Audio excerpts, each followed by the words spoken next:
Guys, welcome back to Lawson's Car Reviews. My name's Tristan, and today I have for you one of the brand new 2021 Grand Jeep Cherokee L.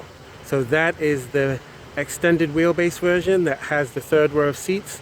This is the first Jeep that I've ever driven that I've had on the channel, so I'm pretty excited, and I am really curious as to how good this thing drives and if it has as much room as a minivan or not. So without further ado, let's go ahead and get to the review. What's good, YouTube? This hood is really light. Giddy up!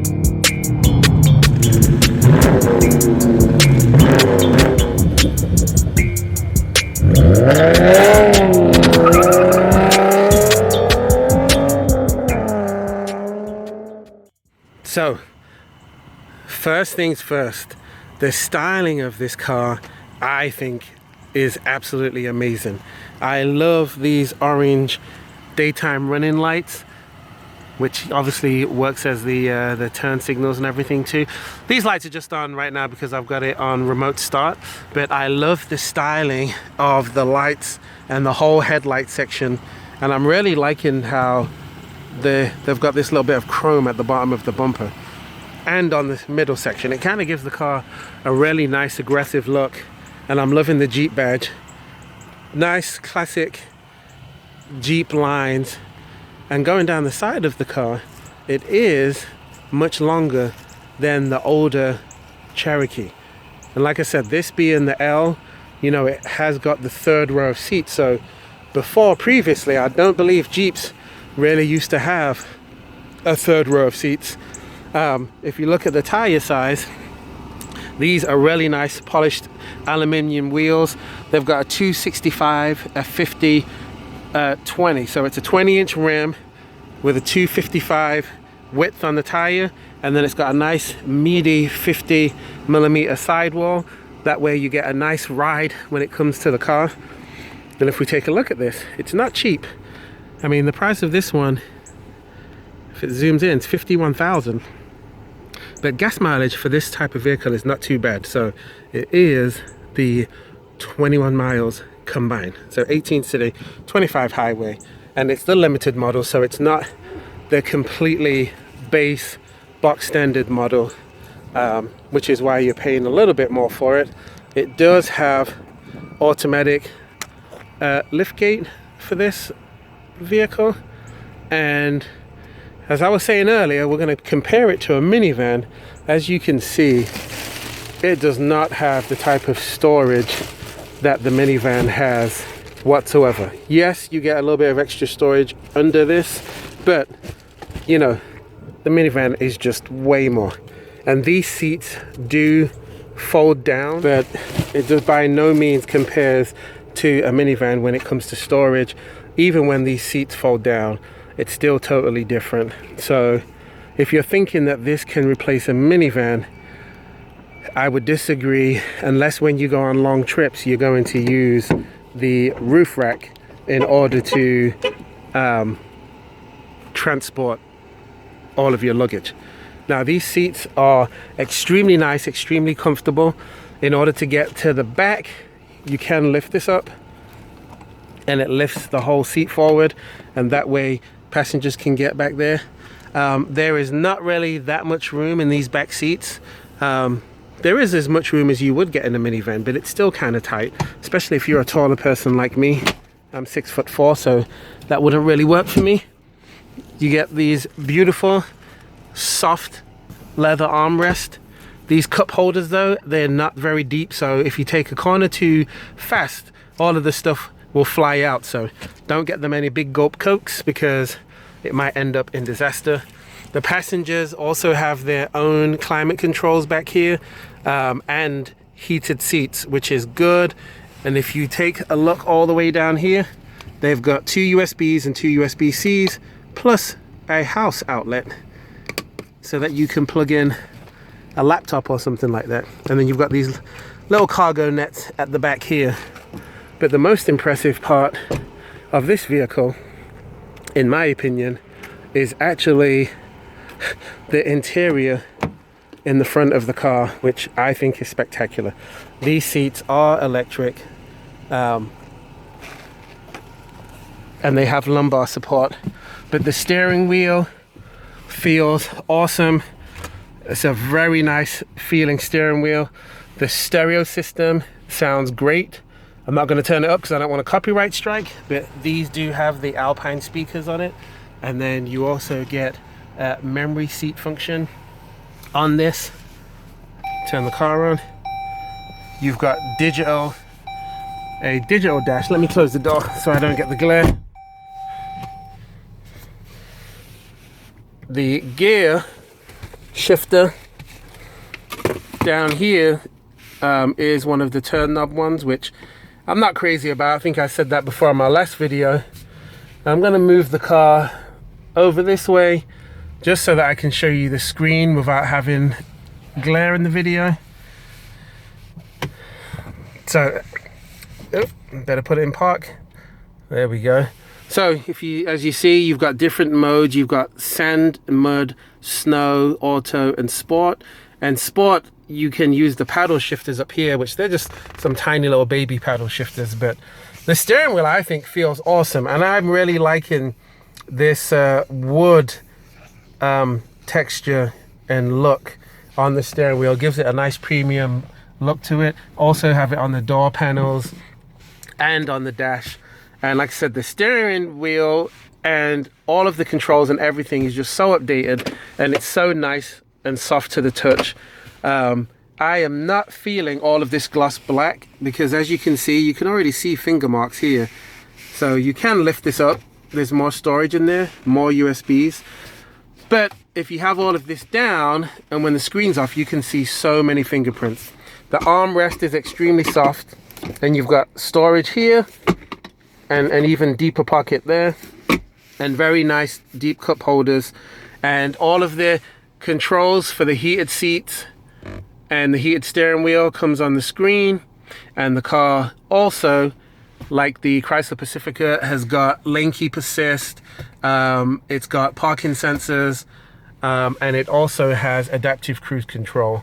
So very nice when it comes to all of the features. I do hate these rear view mirrors because they should be frameless. It'd clean up the look, but the car looks very nice in general. So let's go ahead, take a look under the hood, give you the specs there, and then we'll take you for a spin. So this is their V6 engine. It's a 3.6 liter with an 8-speed automatic. So very similar to all the other V6 engines that Chrysler and Dodge put in their vehicles.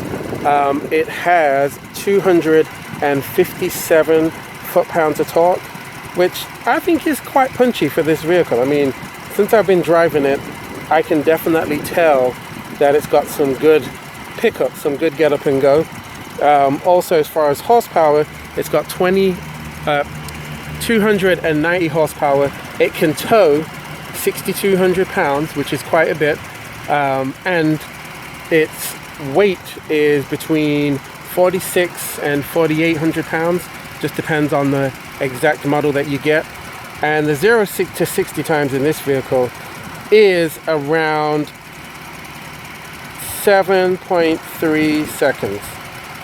Now, some report faster than that in the 6s, but there's a lot of varying information on it. And the quarter mile comes between 15.5 and 16.1 seconds. So it's quite a nice car when it comes to features and looks. I'm glad they didn't put some cheesy engine cover on it. But let's take this thing for a spin and see how it does. All right, so setting out in this 2021 Jeep Cherokee L, or I should say Grand Cherokee L, and this is the limited trim. So it has a little bit more bells and whistles than just your standard entry-level Jeep. And I'll just say right from the jump, it feels real great to drive when you put your foot down in it, like right now. It's got a little bit of pickup, so it's decent. It's not the quickest thing. It's not the quickest thing because this car, like I said earlier, weighs quite a lot. But it does also have a decent amount of towing capacity. So, you know, it is useful. It is a practical vehicle. If I was gonna have a vehicle like this, I would probably want it to be a little bit quicker or have a little bit more horsepower. So instead of having 290 horsepower, I think a V6 with maybe a turbo or twin turbos on it with 350 to 400 horsepower would be perfect. But I'm also into fast cars, so just take that with a grain of salt. But just driving around town, the car is extremely quiet. It is extremely refined feeling. The steering wheel and everything feels great. It feels very high quality, very well put together. And like I said, the gas mileage numbers actually seem quite strong on this vehicle, especially for how heavy it is. So I've got no complaints with that. And the radio system, I'm not going to turn it up. Just take my word for it. It is very good. It's not that the system goes extremely loud, but you can tell that the quality of the sound from the speakers is a really high quality stereo system. So I think they did an excellent job with that.